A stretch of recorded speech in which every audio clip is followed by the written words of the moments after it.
informasi dari Rasulullah sallallahu alaihi wasallam mengenai hal itu.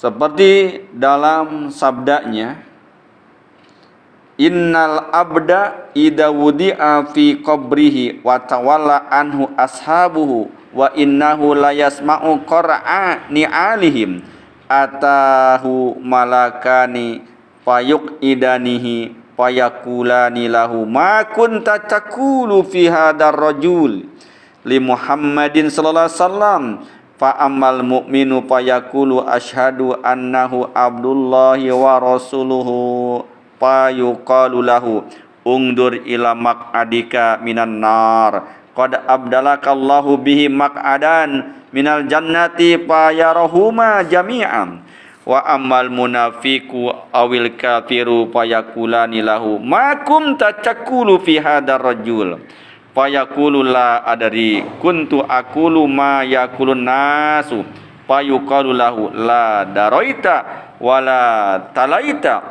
wa yudribu bimatariqa min hadidin darbatan fayusihu sayhatan yasma'uha mayalihi ghairu saqalaini.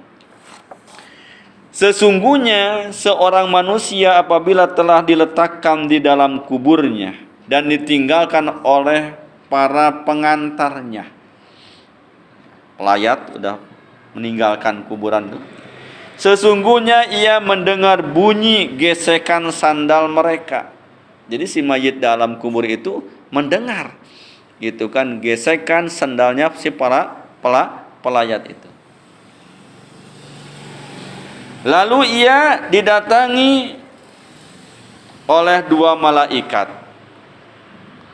Kemudian kedua malaikat itu mendudukannya dan berkata kepadanya, bagaimana menurut keyakinanmu tentang laki-laki itu?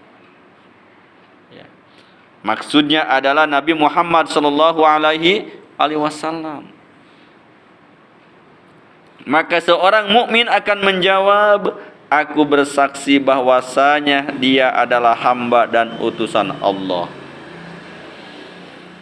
Lalu dikatakan kepada mayat tersebut, lihatlah tempat dudukmu dari neraka telah diganti oleh Allah dengan tempat duduk dari surga. Si mayat itu pun melihat kedua tempat duduk tersebut. Adapun terhadap orang munafik atau orang kafir, maka kedua malaikat itu akan bertanya kepadanya, bagaimana menurut keyakinanmu tentang laki-laki itu? Maka ia akan menjawab, aku tidak tahu. Aku mengikuti apa yang diyakini banyak orang. Lalu dikatakan kepadanya, kamu tidak tahu dan juga tidak mengikutinya, sambil dipukul satu kali dengan palu yang terbuat dari besi sehingga ia berteriak keras yang dapat didengar oleh semua makhluk kecuali jin dan manusia. Meminta tolong sama siapa? Di alam kubur sendiri. Gak ada yang bisa dimintain tolong. Dan malaikat gak bisa disogok. Ya, gak bisa. Malaikat disogok dengan uang. Masya Allah. Naudzubillah. Summa naudzubillah minna. Ya. Makanya penting ya kita mengenal akan Allah. Makanya ada kajian khusus ya dalam kitab Usul Salasah. Ya.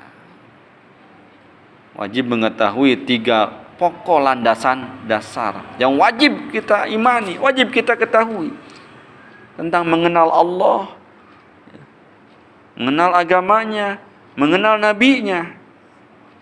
Jangan sampai orang Islam gak kenal agamanya, ya gak paham Islam, hanya Islam KTP saja. Memang di kuburan bisa alasan, apa agamamu? Terus ditunjukkan ini KTP-nya Islam. Gak bisa, ya gak bisa seperti itu. Maka penting bagi kita ya, mempelajari Islam, ya, memahami Islam dan mengamalkan Islam dalam kehidupan sehari-hari. Ya. Kemudian lanjut, ya. Di dalam hadis yang lain, Rasulullah sallallahu alaihi wasallam bersabda, "Idza mata ahadukum uridu alaihi maq'aduhu bil ghadati wal asyi in kana min ahlin nar fa min ahlin nar.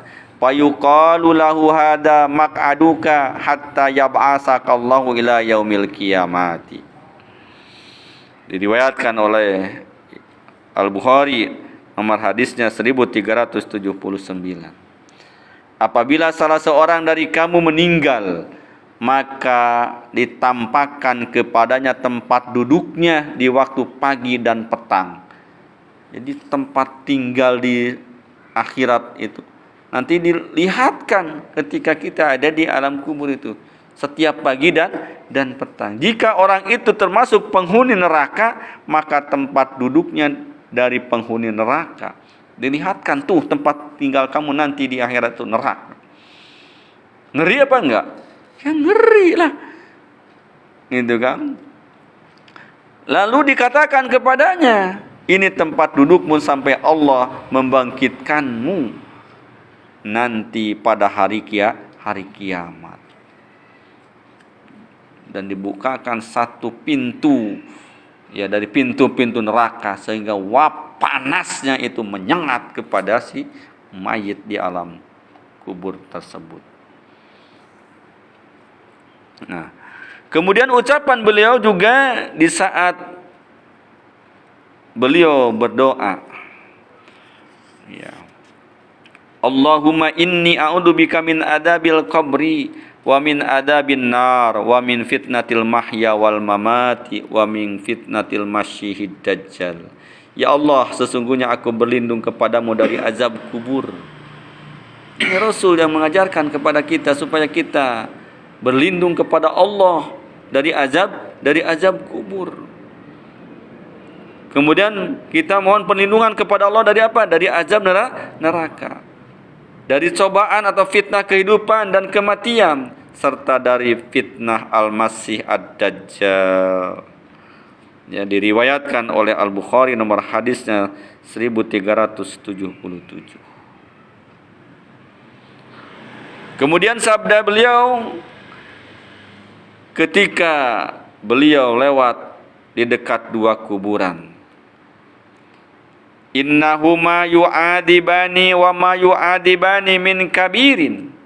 Summa qala bala amma ahaduhuma fakana yas'a binamimati wa ammal akharu fakana la yastatiru min baulihi. Sesungguhnya keduanya sedang disiksa, dan mereka tidak disiksa karena perkara dosa besar. Kemudian beliau bersabda, bahkan mereka disiksa karena dosa besar. Adapun salah satu dari keduanya, maka ketika di dunia ia suka mengadu domba, sedangkan yang lainnya karena ketika di dunia ia tidak menjaga diri dari air seninya. Jadi ketika Rasulullah melewati satu pekuburan, maka penghuni kubur itu sedang disiksa. Ya, mereka disiksa bukan karena dosa besar, kata Rasulullah. Tapi yang satu disiksa karena dia ketika di dunianya suka mengadu domba, namimah, mengadu domba.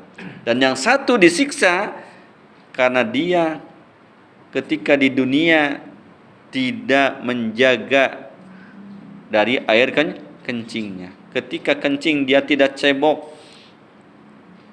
Nah ini, ya, menyebabkan dia disiksa di alam kubur.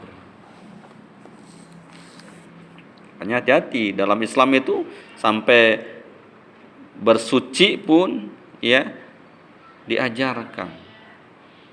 Islam ini agama yang sempurna dan paripurna, lengkap. Ya, sampai masuk kamar mandi pun ada tata caranya. Ketika buang air kecil, ketika buang air besar. ya, istinja dari najis, diajarkan. Maka harus paham sebagai seorang muslim itu bagaimana cara bersuci dari najis. Ya. Jangan sampai kita enggak ngerti urusan bab-bab tentang toharoh. Di dalam fikih itu biasanya bab yang pertama itu bab toharoh dulu. Kenapa? Ya karena kalau toharohnya nggak benar, nggak beres, nanti kan ada kaitannya dengan sholat. Otomatis nanti sholatnya pun tidak sah. Begitu. Makanya penting kita belajar tentang toharoh, tentang bersuci. Karena penyebab siksa kubur itu salah satunya orang tidak bersuci dari buang air kecil. Ya. Nah, yang ketiga, berimannya jutaan ulama. Orang-orang soleh dan orang-orang mukmin dari umat Nabi Muhammad sallallahu alaihi wasallam dan umat-umat yang lain kepada adanya azab kubur dan kenikmatannya serta segala apa yang diriwayatkan berkenaan dengannya. Ya, wajib hukumnya iman terhadap siksa kubur dan nikmat kubur. Itu dalil dari Al-Quran dan dalil dari Nabi kita Muhammad sallallahu alaihi wasallam. Nah, dalil-dalil aklinya apa? Satu, keimanan seseorang kepada Allah, kepada para malaikat dan kepada hari kemudian mempunyai konsekuensi iman kepada adanya azab dan kenikmatan kubur serta segala yang berkenaan dengannya. Sebab semua masalah itu termasuk masalah gaib, maka barang siapa beriman kepada sebagiannya, maka secara akal sehat ia wajib dan harus beriman kepada sebagian yang lain. Yang kedua, masalah azab kubur atau kenikmatannya atau apa saja yang terjadi di dalamnya.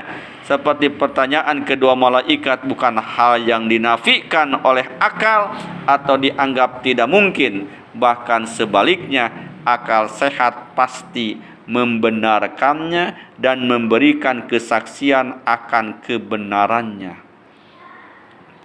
Dan yang ketiga, yang terakhir, orang yang tidur kadang bermimpi tentang sesuatu yang membahagiakannya. Ia merasakannya dan menikmati pengaruhnya pada jiwa.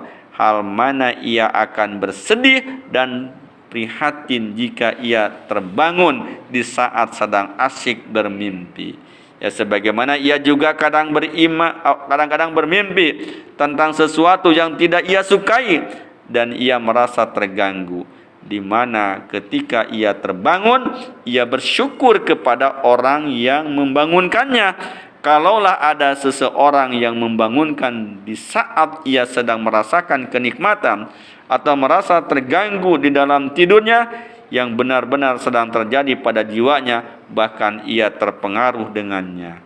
Padahal itu adalah hal yang tidak dapat diketahui dengan mata telanjang dan tidak dapat kita saksikan secara kasat mata, dan tidak pula ada seseorang yang mengingkarinya. Maka bagaimana azab kubur dan kenikmatannya diingkari, padahal ia sangat mirip dengan mimpi tersebut. Ya.